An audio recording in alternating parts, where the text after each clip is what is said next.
Did you know? Up until about halfway in development, Majora's Mask was planned to have an adult mask. The Hyrule Historia shows some concept art of adult Link, with a note saying, "Only child Link appears in Majora's Mask, but for some reason, there are illustrations for adult Link." The folks who wrote the Hyrule Historia didn't know why that art was in there, but we managed to figure it out by translating some old Japanese magazines ourselves. According to co-director Yoshiaki Koizumi, an adult mask was originally planned as a bonus feature. He said, "Until halfway into development, there was a mask that let you turn into adult Link. In this game, Link can transform into different races, so adult Link would have just been a bonus feature. But art director Imamura pointed out that just turning into an adult wasn't very interesting, and it didn't make Link stronger or anything. So we decided not to include adult Link this time." The Hyrule Historia theorized that maybe these sketches were prototypes for Fierce Deity Link, but in that same magazine, the developers say no, the adult mask was completely separate. The actual origins of the Fierce Deity mask was that at one point they made a mask that turned Link into a gigantic fierce deity, but it was so overpowered it totally broke the game, so they split its abilities in half and made two masks out of it, the Giant's Mask and the Fierce Deity Mask. In the final game, you can only use the Fierce Deity against bosses, and the Giant's Mask is only usable in one room, Twin Mold's boss chamber. They're two of the coolest masks in the game, but these restrictions mean you only get to wear them a few minutes during an entire playthrough. But it wasn't always supposed to be that way. During development, the other co-director, Eiji Aonuma, said it was only proper that they can be worn anywhere, just like all the other masks, but that was going to take some time they unfortunately didn't have. There were some complications, like that the doors in Clocktown are big enough for adult Link to pass through, but the Fierce Deity's too tall, so they would have had to make special animations to make him duck down. Shigeru Miyamoto only gave them 1 year to make the game, and the release date was coming up soon, so they just didn't have the time to make it happen. You can still screw around with both masks in Clocktown using cheats, but it's super glitchy because, they didn't have the time to make it work right. These developer stories were printed in the Japanese magazine Nintendo Dream. More specifically, the extra mini magazines included with the July, August, and September 2000 issues. There's about a dozen pages of developer secrets, behind-the-scenes stories, and answers to fan theories inside. Insider details that the writers of the Hyrule Historia didn't even know. So we had them all translated, and that's where most of the information in today's video is going to come from. In one issue, programmer Kenzo Hayakawa says, "Actually, the position of most of the stars is determined by the player's name. When night falls, look for your own unique constellation." I guess you could say every playthrough of Majora's Mask is personalized, depending on what name you choose when the game begins. To test it out, we made two save files, one where we named ourselves Link, and another named Zelda. Then, in each one, we stood in the same spot and stared at the same patch of sky. As you can see, Link's sky has about twice as many stars as Zelda's. Nintendo Dream's readers knew this little secret since the game came out, but it wasn't known in the West until 2021, when a modder named Zell discovered it in the game's code. Something else most Westerners don't know is that the Great Bay's giant turtle is based on Kinsan Ginsan, a pair of Japanese twins famous for living well past 100, making them the oldest twins in the world. Kinsan died while Majora's Mask was in development, so the designer used her face as inspiration for the ancient turtle. We think that might be why Link gives a long wave goodbye to the turtle at the temple. The designer didn't say that, but it's what it looks like to us. Saying goodbye to the famous Kinsan who lived to 107. Her sister Ginsan died a few months after Majora's Mask released. May they rest in peace. In another issue, Miyamoto says he wanted to add a fishing minigame, but not just improving on the fishing in Ocarina of Time, because that might end up too similar to Mother creator Shigesato Itoi's bass fishing game. He said, "Rather than improving on the fishing from the last game, I want to do something new, like Jabu Jabu fishing or something. Maybe the moon won't fall if you catch Jabu Jabu or something. But the reward will probably just end up being rupees. Like, time is money, so you can use rupees to buy time from a time merchant. It sounds good, right? We're still thinking about it." None of those ideas made it into the final game, although the time merchant might have ultimately become the banker who breaks the laws of time. The guy who would have made the fishing minigame was Kazuaki Morita, a real-life fishing aficionado. He made the series' first fishing game in Link's Awakening and secretly created the fishing hole in his off hours for Ocarina. But he said if players lost track of time at Terminus Fishing Hole, the world would get destroyed, so he didn't make one. Apparently they had a change of heart though, because fishing holes were eventually added in Majora's 3DS remake, and you can even catch Lord Chapu Chapu, who's basically a tiny version of Jabu Jabu. Catching him doesn't stop time or really give you anything at all though, just bragging rights. According to series composer Koji Kondo, Each Zelda game's music has a specific theme. Wind Waker has an Irish influence, Twilight Princess is more reminiscent of Eastern Europe, and Majora's Mask is more like Chinese opera, which sounds like this.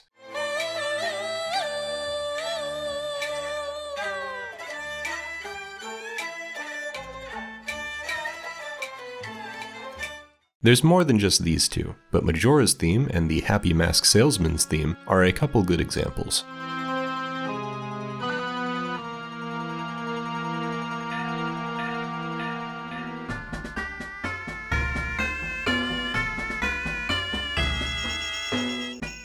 In another issue, the cinema scene director says only half the cutscenes made it into the final game. One he specifically mentions getting cut was a great fairy teaching Link how to do a spin attack. That scene's still on the cartridge though, and was discovered years later, along with cutscenes for the other 4 fairies in Termina, although they're clearly unfinished. One that's almost finished shows Link having to do sit-ups and push-ups to earn his double defense upgrade. So instead of the fairies just giving Link his rewards, it seems they were originally going to make him work for it. Unfortunately, it appears most of the other scrapped cutscenes got erased to free up cartridge space.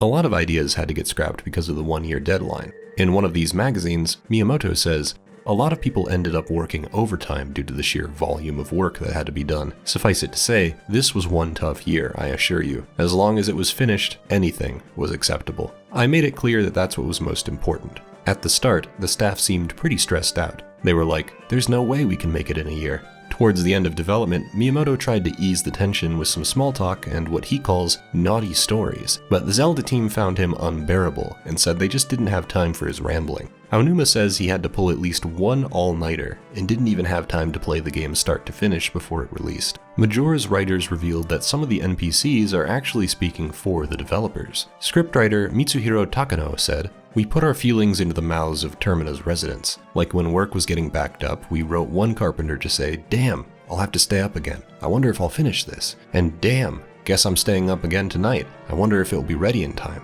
Another example I wrote when our work was interfering with home life was the mayor saying, 'Don't tell my wife.' And after we completed development, I wrote the mask salesman to say, 'You've met with a terrible fate.'" In other words, the guys who worked on Majora's Mask felt they'd met with a terrible fate to have to make a Zelda game with such a tight deadline. At one point they went to a co-worker's wedding and still weren't off the clock. Takano remembers, "The groom had his hairstyle done like Kafe's. When we saw that, we thought, we can use this. We were hardly paying attention to the wedding ceremony, just saying, this could all be game content." Koizumi chimes in, "It was right around that time there was an uproar over North Korea's Taepodong missile, and so we were joking around like, is it really a good idea to have a wedding when we're on the brink of destruction?" And Takano, Aonuma, and I were all excited at what good material this could make. The thought, is it really okay to put on a happy face and have a wedding, isn't a missile about to fall on us? That was a perfect allegory for the moon falling. Then they skipped the wedding reception because they were scared of getting vaporized. But they weren't only short on time.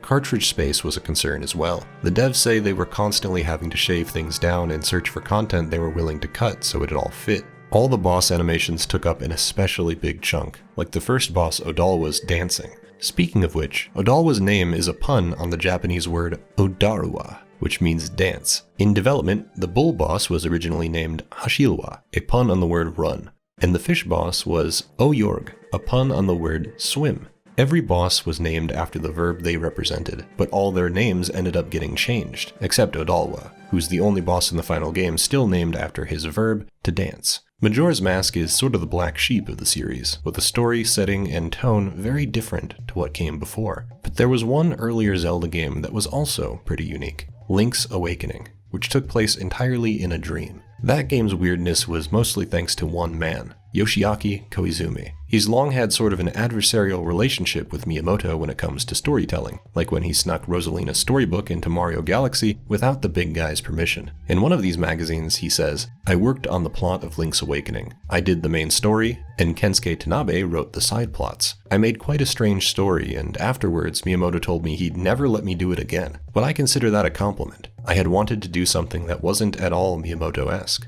He goes on to say that for the next game, Ocarina of Time, Miyamoto only let him work on a few side quests, like the ones focused on Skull Kid and the Mask Shop. After Ocarina, Koizumi started working on a non-Zelda game that he described as using certain systems to replay something over and over. He said, "The plan I had was a game that had a fixed time period of 3 days or a week or so, and the townspeople having fixed schedules they followed. It was while doing that I went together with Miyamoto to America. The whole time he was complaining about how things weren't going well with Majora's development, and I was just like, oh yeah, that's too bad. I was busy planning that other game, and I was incredibly motivated. But then Miyamoto, his little whispers started calling to me, Zelda, Zelda, Zelda. And before I knew it, my game was cancelled. I was shocked. Once we got back to Japan, I had my entire situation explained to me, and I said I would join the Majora team, but only if I was allowed to do things my way." After that, Koizumi inserted a lot of the concepts from his cancelled game into Majora's Mask. 3 days played over and over, townspeople moving around on fixed schedules, and so on.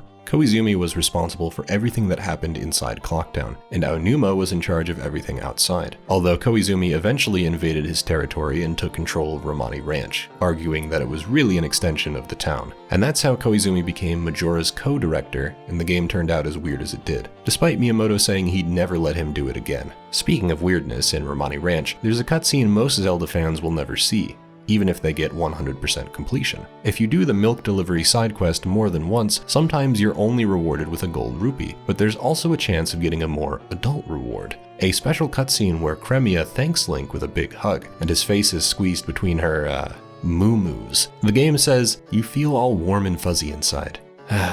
You could get used to this. In one of these Japanese magazines, Koizumi says, "That was born out of a mistake. When we were setting up Link's position, we accidentally put him too close and his face got lodged inside Cremia's model. When we saw that, we immediately wrote up a way to include it in the game. The script director and I thought that would be any boy's dream." And the interviewer says, "Yeah, I know. I was pretty happy about that." The whole development team actually had sort of a rivalry, dividing themselves up into 2 teams, Cremia fans and Anju fans. The 2 girls are friends, but the game hints at sort of a love triangle, with Cremia having a secret crush on Anju's fiancé. When the interviewer asked Aonuma which team he was on, he said neither girl was really to his liking. Others, like cutscene programmer Naoki Mori, had stronger feelings. He said, "Personally, I think Cremia, who hides her loneliness by smiling, is a better woman than Anju, who lets her unhappiness bubble up to the surface." Then he asks the magazine's readers, "But what do you think?" I don't know, I guess let us know in the comments under this video if you're Team Anju or Team Cremia. Besides Koizumi, another guy who had a huge influence on how Majora turned out was Takeya Imamura, who's probably best known as the creator of characters like Star Fox, Captain Falcon, and Tingle. Majora's Mask is actually kind of named after him. According to these magazines, the Japanese title Majora is a mix between Imamura and Jumanji. Yeah, the Robin Williams movie. Jumanji was kind of a big deal back then. Just like Koizumi, Imamura was brought onto the team mid-development when they were really struggling. Interestingly though, neither of them even wanted to work on Zelda. Throughout these magazine interviews, Koizumi and Imamura made it clear they were pretty much forced to work on Zelda. Imamura was offered the job of Majora's art director. He tried to refuse, but didn't have a choice, which turned out to be a blessing in disguise because the game wouldn't have been the same without him. If you'd gone to the 1999 Space World trade show, you'd see the moon didn't have a face, not in the playable demo, and not even in the promotional art. That's because Imamura added the moon's face about 2 months before the game was finished, and the moon's tear and most of the other moon-related content was created soon after. He told Nintendo Dream, "It really tied the whole game together. The moon's face was originally something I drew as a concept art sketch, and it just so happened that I drew a face on the moon, and Koizumi really liked it. Koizumi told me to give the moon a face that looked like Majora's Mask, but I ignored him and went with this face. I figured I'll use my own judgment and go with a face I like. No one's going to complain, it's fine. And besides, I've got seniority." Imamura says he originally drew the face of one of their superiors, but later changed it to the moon we know today. The inside of the moon was different as well. Originally, it was more like a graveyard, but later on they changed it to a grassy hill. An idea they got from space battleship Yamato, the 1970s anime generally considered the granddaddy of Gundam and the entire space opera genre. Yamato's plot is actually pretty similar to Majora's Mask. In the game, Earth's threatened by an evil force that's making the moon fall, and Link's gotta go to the moon to save the world at the last minute. In the anime, Earth's threatened by an evil force making meteors fall, and the heroes have to go to the planet Iskandar to save the world at the last minute. And according to Koizumi, Iskandar was the direct inspiration for the inside of Majora's moon, which is pretty clear when you see them side by side. Explaining why, he said, "With the world of Majora being so strange, the inside of the moon being like the planet Iskandar provides contrast by being ordinary. In a fairy tale world, it's a realistic world, or maybe I should say a picturesque world, that makes you feel the greatest sense of unease. Clocktown changed too. Originally, it was a medieval European-style town, but the devs felt like it was too similar to Ocarina of Time. Koizumi said, "We also weren't happy with how the towns were at that point. Overall, it was pretty weak." So I asked our artist Yusuke Nakano to draw some quick concept art with a pencil. I was surprised to see that he made it all in full color, but those pictures got us the full go-ahead to go in that direction. He suggested we set it during a carnival, and we immediately decided to go with that. One of the guys who had to do the grunt work of actually rebuilding Clocktown started crying, but they say the tears ultimately paid off because what he ended up making was a lot better than the medieval Clocktown they started off with. When Majora's Mask was remade for the 3DS, Aonuma was asked about a few fan theories that cropped up over the past 15 years, like that Link's adventures in Termina are all a dream. He gets knocked unconscious in the opening cutscene. A lot of the characters are sort of dreamlike reimaginings of people in Hyrule, and one big hint is the inclusion of the Ballad of the Windfish. In Link's Awakening, Link plays the same tune to end the Windfish's dream, which erases the island where the game takes place. So is Termina a dream as well? Aonuma said no. The reason that this song from Link's Awakening was used in this game really came down to a decision by the sound team. They were looking for inspiration, something that would fit the theme, and since the previous game was about collecting instruments, it made sense that you would want to use that for a band in this case. For us, really, it was just a playful choice that referenced a previous game and nothing more than that. However, I love that people think about stuff like this, and I think it shows how they feel about the franchise as a whole that they're interested in these possibilities. Another theory is that Termina is a metaphor for the 5 stages of grief: denial, anger, bargaining, depression, and acceptance. The townsfolk are in denial that the moon is going to destroy everything they hold dear. The Deku King is punishing the monkey out of anger. Darmani's ghost is bargaining for a return to the world of the living. Lulu's fallen into depression after the loss of her eggs, and Ikana is the land of death, representing the final stage of grief, acceptance. Was all this done intentionally by the developers, or was it just the fans' interpretation? Again, Aonuma basically said no, the concept was invented by the fans, not the writers. Quote, "It's certainly true that each one of these different episodes you talked about has a slightly different emotional cast to it. One feels like it's tinged with sadness, and another with anger. That certainly was intentional. But I also want to point out that it's not that each of these episodes has only one emotion that they're conveying. There are certainly other notes that we're trying to hit as well. And the reason we did this is to allow the player to experience that emotion, to give them a chance to hook into the emotional tone of the scene and react to it and feel like they want to accomplish something in the game as a result of it."